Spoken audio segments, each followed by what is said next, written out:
Hello दोस्तों, welcome to my YouTube channel. दोस्तों, आज मैं आपसे बात करने जा रही हूँ एक ऐसी कहानी के बारे में जो कि बड़ी ही दुखद है।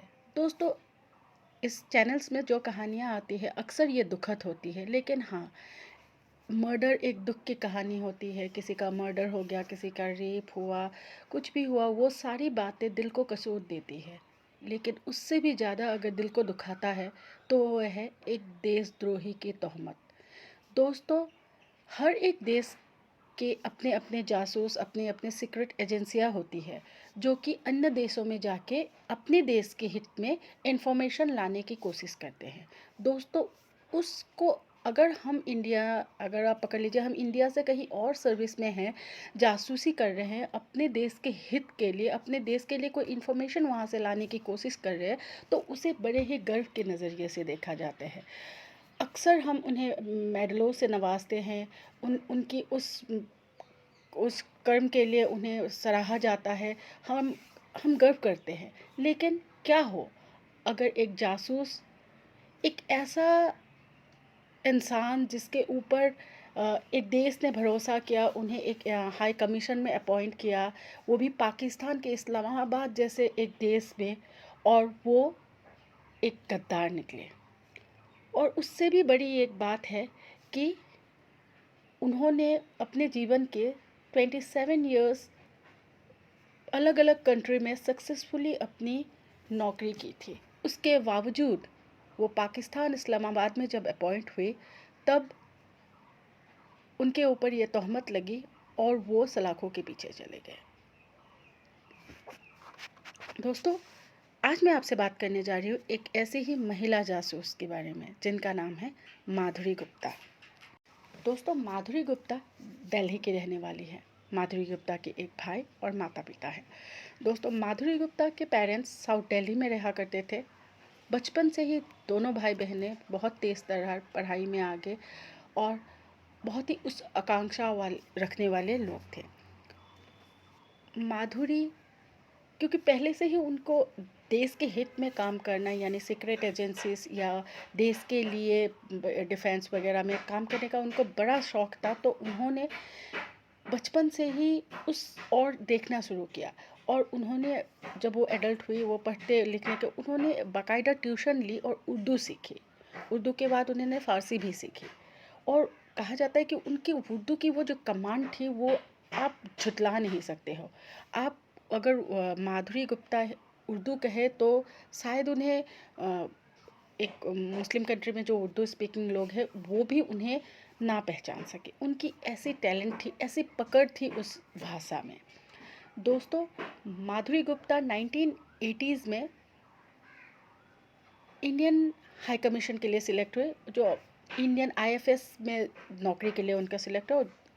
ये ज़रूर हम कहना चाहेंगे कि उनका ओहदा बहुत बड़ा नहीं था। वो एक सेकंड सेक्रेटरी की हैसियत से काम करती थी, लेकिन वो आईएफएस इंडियन फॉरेन सर्विस में तैनात थे। 1980 से उन्होंने अपने जीवन के 27 इयर्स इंडियन फॉरेन सर्विस में दिए और बाकायदा उन्होंने बहुत अच्छे काम किए।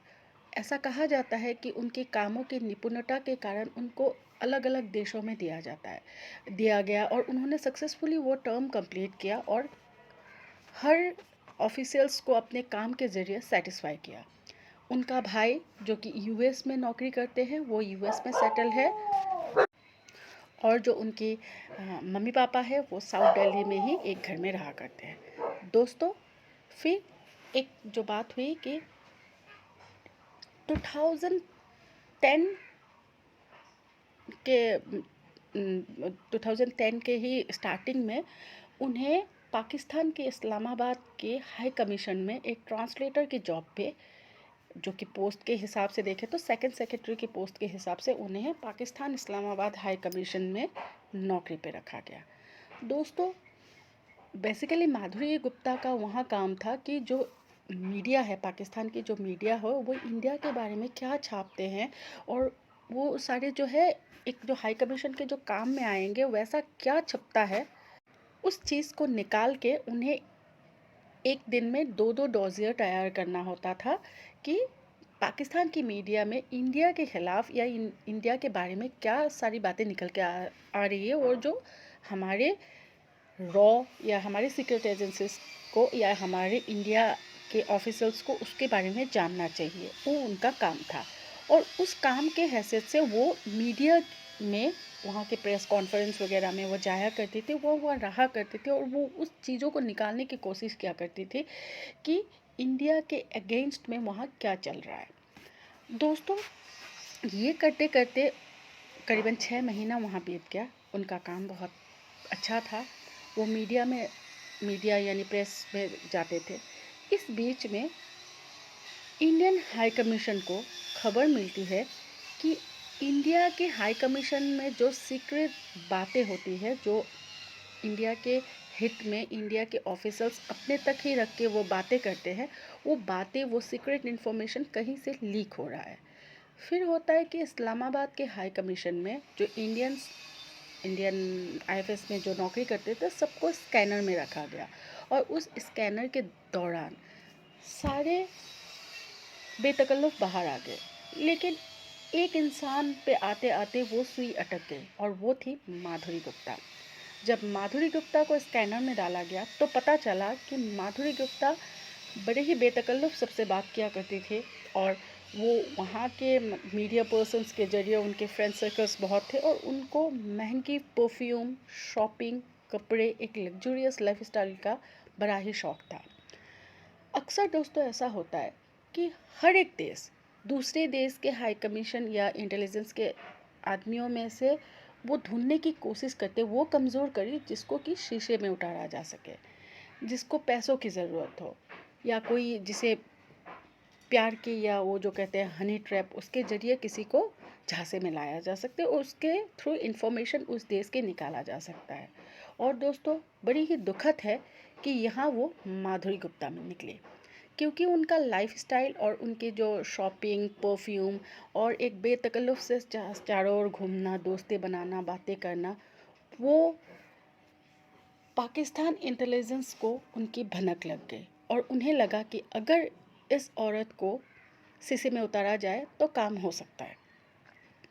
तो धीरे धीरे क्या हुआ, उन्होंने अपने सीक्रेट एजेंट, ऐसे 3 एजेंट को उन्होंने as a media person project किया, और जहाँ जहाँ माधुरी गुप्ता पाकिस्तान की प्रेस कॉन्फ्रेंस वगैरह में जाया करती थी, वहाँ धीरे धीरे वो लोग आने लगे और वहाँ बैठने लगे। फिर एक मीडिया पर्सन जो कि अक्सर वहाँ के ही एक पॉपुलर मीडिया चैनल के रिपोर्टर थे, वो क्योंकि माधुरी गुप्ता से वो पहले भी प्रेस कॉन्फ्रेंस वगैरह में मिल चुके थे, तो उनके साथ जान पहचान थी। उन्होंने उस इंसान को, जिनका निक नेम था राणा, जो कि एक कम उम्र के नौजवान थे, उन उनके साथ माधुरी गुप्ता का इंट्रोड्यूस करवाया एज ए मीडिया पर्सन। फिर धीरे धीरे दोस्ती बढ़ी, बातें चली, साथ में शॉपिंग जाना, खाना पीना, घूमना। फिर ऐसा हुआ कि कहीं ना कहीं माधुरी गुप्ता कमज़ोर होने लगी उस राणा की तरफ, और इसे एक प्रोजेक्ट किया गया था पाकिस्तान इंटेलिजेंस की तरफ से कि वो ऐसा ही करे कि माधुरी धीरे धीरे माधुरी गुप्ता के करीब आए। और इस करीबियों का नतीजा ये हुआ कि माधुरी गुप्ता एक रिलेशनशिप में आ गई उस सीक्रेट एजेंट के साथ, ये ना जानते हुए कि वो पाकिस्तान के सीक्रेट एजेंट थे। उन्हें लगा कि ये पाकिस्तान के किसी मीडिया हाउस के कोई एम्प्लॉय है। पहले दोस्ती हुई, फिर बातें बढ़ी, फिर प्यार हुआ, फिर उनमें जिस्मानी रिश्ता कायम हुआ, और इसी दौरान उन एजेंट ने उनकी कई सारी तस्वीरें, वीडियो वगैरह बना ली, और फिर धीरे धीरे माधुरी गुप्ता को ये कहने लगे कि थोड़ा कोई सा खबर दे दो, मेरा भी करियर बन जाएगा एक मीडिया पर्सन की हैसियत से। तो पहले माधुरी गुप्ता छोटी मोटी इन्फॉर्मेशन जो कोई काम की नहीं होती थी वैसा दिया करती थी, लेकिन माधुरी गुप्ता को ये पता नहीं था कि वो एक चारा था। वो धीरे धीरे एक स्टेप करके आगे जा रहा था। फिर जब माधुरी गुप्ता को उन्होंने प्रेशराइज़ किया कि आप कुछ और इन्फॉर्मेशन दीजिए, तो माधुरी गुप्ता को लगा कि नहीं, ये गलत होगा। जब उन्होंने इनकार करना चाहा, तो राणा ने असलियत दिखाई और कहा कि ये जो वीडियो वगैरह है जो मैंने चोरी छुपे कर ली थी, वो मैं लीक कर दूंगा अगर तुम इन्फॉर्मेशन नहीं दो तो। और ऊपर से उन्होंने पैसों का भी ऑफ़र किया। क्योंकि माधुरी गुप्ता का लाइफस्टाइल ऐसा था कि उन्हें पैसों की हमेशा ज़रूरत रहती थी, और क्योंकि उनकी वो जो कमज़ोर कड़ी थी उस एजेंट के तरफ, सब मिलके एक ऐसा माहौल बना कि माधुरी गुप्ता ने पैसे लिए और धीरे धीरे secret information Indian high commission के ऑफिस से लीक करने लगी पाकिस्तान सीक्रेट एजेंट्स को। और वो ये काम किया करते थे, जब वो हाई कमीशन में काम किया करते थे तो वो सीक्रेटली कुछ पेपर्स अपने पर्स वगैरह में वो किसी तरह छुपा उपा के अपने घर ले जाया करते थे, और उस चीज़ को वो एक अपना ऑफिशियल ईमेल नहीं, वो अपना एक दूसरा ईमेल तैयार किया उन्होंने, और उसके थ्रू उन्होंने उस पाकिस्तानी एजेंट की तरफ 73 ईमेल्स भेजे सीक्रेट इन्फॉर्मेशन की, जो कि माधुरी गुप्ता के पास होनी नहीं चाहिए थी। वो ऐसा काम जो उनका था ही नहीं, कोई और ऑफिशियल कर रहा था हाई कमीशन में, वो उस इंफॉर्मेशन को वहाँ से किसी तरह लेके वो पाकिस्तानी एजेंट की तरफ भेजने लगे। और उनके एक दिल्ली के अकाउंट था जहाँ पैसा जमा होने लगा।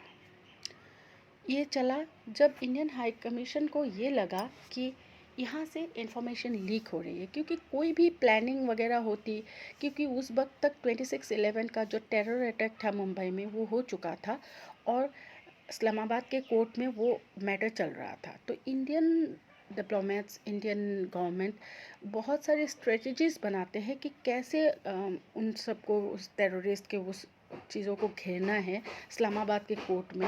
वो जो स्ट्रेटजीज थी वो सारे लीक हो जाते थे।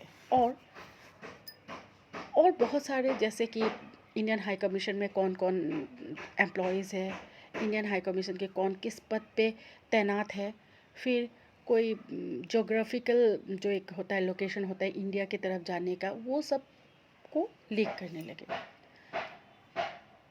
जब रडार पे सारे निकल गए, क्लीन शीट सारे को मिल गए, लेकिन माधुरी गुप्ता रह गए, तो इंडियन हाई कमीशन को लगा कि अभी नहीं, और थोड़ा दिन इनको स्कैनर में रखते हैं, 1 या 2 हफ्ते। ये वाक़या था 2010 के मार्च के महीने में। 3 हफ्ते लगभग वो स्कैनर में रही, जबकि माधुरी गुप्ता को इस बारे में कुछ नहीं पता था। माधुरी गुप्ता ने एक ऐसी इंफॉर्मेशन पाकिस्तान के सीक्रेट एजेंट को लीक की, जो कि जानबूझ के इंडियन हाई कमीशन ने उनकी तरफ फेंका था। बात ऐसी हुई कि एक इन्फॉर्मेशन जो कि था ही नहीं, कुछ इन्फॉर्मेशन, एक फेक इन्फॉर्मेशन बनाया गया और जानबूझ के उसे माधुरी गुप्ता की तरफ दिया गया, किसी तरह उनके नॉलेज में लाया गया कि ऐसा कुछ हो रहा है। और तब माधुरी गुप्ता को स्कैनर में रख के ये देखा गया कि ये क्या, ये इन्फॉर्मेशन भी वो लीक करते हैं, और वो इन्फॉर्मेशन सिर्फ और सिर्फ माधुरी गुप्ता तक ही भेजा गया, ये देखने के लिए कि ये इन्फॉर्मेशन लीक कौन कर रहा है। और जैसे इंडियन हाई कमीशन में सस्पेक्ट किया था, और लगभग 1-2 दिन के अंदर ही वो इन्फॉर्मेशन पाकिस्तान के सीक्रेट एजेंट्स तक दे दिया गया था। तब इंडियन हाई कमीशन को लगा कि माधुरी गुप्ता को अब अरेस्ट करना चाहिए, लेकिन अगर माधुरी गुप्ता को इस्लामाबाद में अरेस्ट किया जाता है तो ये वाक़या तूल पकड़ सकता है और एक बड़ा बखेड़ा खड़ा हो सकता है। तो अब उन्हें बुलाना था इंडिया, लेकिन क्योंकि माधुरी गुप्ता थोड़ी ही दिनों पहले, यानी 6 महीने करीबन पहले ही वो इस्लामाबाद में ज्वाइन की थी अपनी सर्विस, तो अभी उनको बुलाया नहीं जा सकता था, उनका टेन्योर अभी ख़त्म नहीं हुआ था। तो इस वजह से उन्होंने वहीं उनको रखा गया, और यहाँ उनको एक प्लान तैयार किया गया कि सार्क की एक मीटिंग होने वाली है भूटान में, वही 2010 में, और क्योंकि सार्क की एक मेंबर पाकिस्तान भी है, तो पाकिस्तान की मीडिया हाउसेस में सार्क की मीटिंग में क्या प्लानिंग चल रही है, वो इन्फॉर्मेशन माधुरी गुप्ता को लेकर इंडिया आना है, और उन्हें एक यहाँ के हाई कमीशन के ऑफिसर्स के साथ मीटिंग में बैठना है, और उन्हें वो जो सार्क में जो इंडिया अपना रिप्रेजेंटेशन, जो अपना प्रेजेंटेशन देगा, उसको तैयार करने में हेल्प करनी है। और 2 दिन के लिए उन्हें इंडिया आना है, उन्हें फिर वापस जाना है। 2010 के 21 अप्रैल को माधुरी गुप्ता दिल्ली एयरपोर्ट पर लैंड करती है अपने डिप्लोमेट पासपोर्ट के साथ। फिर वो अपने साउथ दिल्ली अपने मम्मी पापा के पास जाते, वो रात वो वहाँ ठहरती है। फिर 23 अप्रैल को उन्हें वापस आना था दिल्ली एक मीटिंग में ज्वाइन करने के लिए, जहाँ उन्हें पाकिस्तानी मीडिया के बारे में बताकर इंडियन ऑफिशियल्स को हेल्प करना था वो प्रेजेंटेशन बनाने के लिए। माधुरी गुप्ता जब 23 अप्रैल को मियाँ के ऑफिस पहुँचे, मिनिस्टर ऑफ एक्सटर्नल अफेयर्स के ऑफिस वो जो साउथ ब्लॉक दिल्ली में हुआ वहाँ पहुँचे, तो वहाँ उनकी मीटिंग थी तब के एडिशनल सेक्रेटरी अशोक तोमर जी के साथ। और जब वो वहाँ मीटिंग में थी तभी दिल्ली स्पेशल सेल को खबर की गई कि उन्हें एक औरत को अरेस्ट करना है, और वो दिल्ली के स्पेशल सेल के पुलिस वहाँ आए और उन्होंने अरेस्ट किया। उन्होंने उसी मीटिंग हॉल से माधुरी गुप्ता को अरेस्ट किया। माधुरी गुप्ता उस वक्त हक्के बक्के थी क्योंकि उनको कोई आइडिया नहीं था कि उन्हें क्यों और कहाँ लिया जा रहा है। माधुरी गुप्ता ने कई सवाल किए लेकिन दिल्ली स्पेशल सेल के पुलिस ने उन्हें कोई जवाब नहीं दिया। फिर दिल्ली स्पेशल सेल के जो ऑफिस थे वहाँ ले जाके उन्हें पहली बार बताया गया कि उन्हें अरेस्ट किया गया है और उनके अगेंस्ट में ये एलिगेशन है कि उन्होंने पाकिस्तान के हक में इंडिया के खिलाफ जासूसी की, और उन्हें अरेस्ट कर लिया गया। उस दिन से लगभग 21 महीने तक वो जेल में रही और 2012 में उन्हें बेल मिली। फिर दोस्तों ये हुआ कि माधुरी गुप्ता जब बेल से बाहर आई तो उन्होंने बहुत सारी इंटरव्यूज़ में ये कहा कि उन्हें नहीं हुआ। अभी मैं अब आपको बताना चाहूँगी कि वो इंटेलिजेंस जब दिल्ली स्पेशल सेल ने उन्हें पकड़ा और उन्हें इंट्रोगेट किया तो क्या निकला।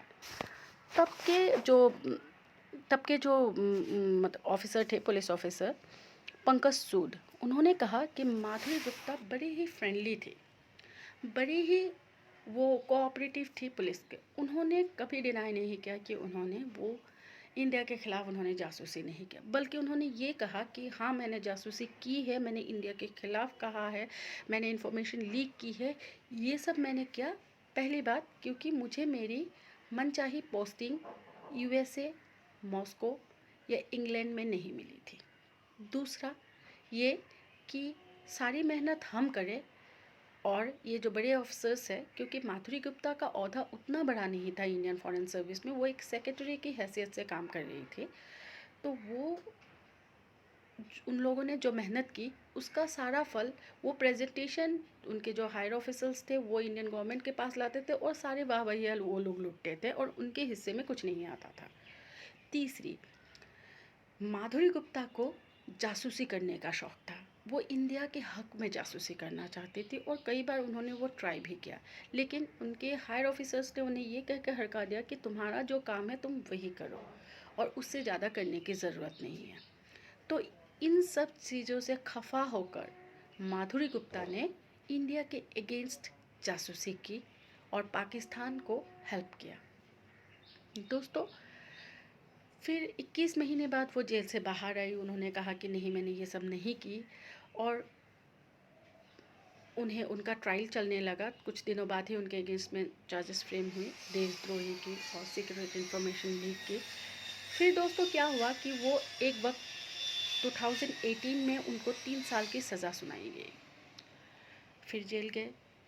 फिर ड्यूरिंग कोरोना वो बाहर आए क्योंकि वो 21 महीना पहले ही रह चुकी थी जेल में, तो उन्हें ज़्यादा दिन नहीं रहना पड़ा। फिर वो वापस आई और 2021 में माधुरी गुप्ता की डायबिटीज़ के कारण मौत हो गई। उस वक्त कोरोना का कहर बहुत पीक पे था, लेकिन उनका डेथ मेरे जानकारी के हिसाब से कोरोना से नहीं हुई है।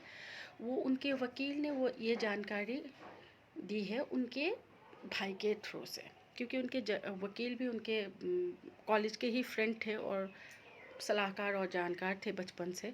तो उनके वकील का भी यही कहना था कि जो सीक्रेट इन्फॉर्मेशन कहा गया है कि माधुरी गुप्ता ने पाकिस्तानी एजेंट को लीक की है, वो secret information actually secret information है ही नहीं, वो पब्लिक डोमेन में अवेलेबल है। तो जो चीज़ विकिपीडिया या गूगल में हमको सर्च करके मिल जाता है, तो वो इन्फॉर्मेशन अगर मैं किसी और को कहती हूँ तो ये सीक्रेट इन्फॉर्मेशन नहीं हुआ, ये एक ऐसा इन्फॉर्मेशन है कि it's already available in the website. लेकिन दोस्तों,